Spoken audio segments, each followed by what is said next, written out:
അപ്പം അത് കൊണ്ടുവരുന്ന സമയത്ത് തന്നെ ഇത് ആർക്കാണ് അഫോർഡ് ചെയ്യാൻ വേണ്ടി പറ്റുക, ആർക്കാണ് സർജറി ഒക്കെ ചെയ്ത് സോക്കോൾഡ് പൂർണ്ണതയുള്ള ഒരു സ്ത്രീയോ പുരുഷനായിട്ട് മാറാൻ പറ്റുന്ന ഒരു ഫിനാൻഷ്യൽ സ്റ്റെബിലിറ്റി ഉള്ളത്. നമുക്കറിയാം ഫണ്ട് കൊടുക്കുന്നുണ്ട് ഗവൺമെന്റ് എങ്കിലും സർജറി കഴിഞ്ഞതിന് മാത്രം റീംബേഴ്സ് ചെയ്യുന്ന ഒരു യുക്തിയിലാണ് നിൽക്കുന്നത്. ഈ പൈസ ഇവർ ആദ്യം ഉണ്ടാക്കേണ്ടതുണ്ട്. അപ്പം ഇങ്ങനത്തെ ഒരുപാട് ചോദ്യങ്ങൾ ബാക്കിയാവുന്നുണ്ട്. അതുപോലെ തന്നെ നമുക്കറിയാം നമ്മുടെ മെഡിക്കൽ സിസ്റ്റം എന്ന് പറയുന്നത്, ഹെൽത്ത് സിസ്റ്റം എന്ന് പറയുന്നത് ക്വിയർഫോബിക് ആണ്. നമ്മുടെ മെഡിക്കൽ പാഠപുസ്തകങ്ങളൊക്കെയും തന്നെ വളരെയധികം സ്റ്റീരിയോടൈപ്സ് ഉള്ള ഒരു ഇതായിട്ടാണ് ഇപ്പോഴും നിന്നുകൊണ്ടിരിക്കുന്നത്. അത് പരിഷ്കരിക്കപ്പെട്ടിട്ടില്ല. അപ്പം ഇവർ മെഡിക്കൽ ബോർഡിന്റെ അടുത്ത് പോകുന്ന സമയത്ത് ഈ ഡോക്ടേഴ്സ് എങ്ങനെയായിരിക്കും ഇവരെ പരിഗണിക്കുക? അതല്ല, ഒരാളുടെ ജെൻഡർ ഡോക്ടേഴ്സ് എന്ത് നോക്കിയിട്ട് അത് അളക്കാൻ പറ്റുക? അത് മെഷർ ചെയ്യാൻ പറ്റുന്ന ഒന്നും നിലവിൽ നമ്മുടെ കയ്യിലില്ല. സെക്സ് ആണെങ്കിൽ നമുക്കറിയാം, നമ്മുടെ ശരീരം നോക്കിയിട്ട് ഐഡന്റിഫൈ ചെയ്യുന്ന ഒന്നാണ് സെക്സ് എന്ന് പറയുന്നത്. പക്ഷെ ഒരു വ്യക്തിയുടെ ജെൻഡർ എങ്ങനെയാണ് ഒരു വ്യക്തിനെ കാണുന്ന സമയത്ത് നമുക്കത് ഡിഫൈൻ ചെയ്യാനോ അത് ഐഡന്റിഫൈ ചെയ്യാനോ പറ്റുമോ?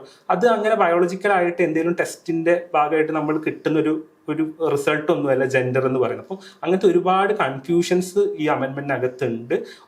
ഇവർ ചെയ്യുന്ന ഒരു യുക്തി എന്ന് പറയുന്നത് ജെൻഡർ സെക്സ് എന്ന് പറയുന്ന ആ ഒരു ഇതിനിടയിലുള്ള ഈ ഒരു രേഖനെ, ഇതിനിടയിലുള്ള ഈ അതിരിനെ അപ്പാടെ ഇല്ലാതാക്കിക്കൊണ്ട് കൊളാപ്സ് ചെയ്യാന്നുള്ളൊരു യുക്തിയിലാണ് അവർ നിലവിൽ അമെൻമെന്റ് ചെയ്തിരിക്കുന്നത്. അപ്പം അത് ഭയങ്കര ആശങ്ക ഉണ്ടാക്കുന്ന ഒരു കാര്യം തന്നെയാണ്.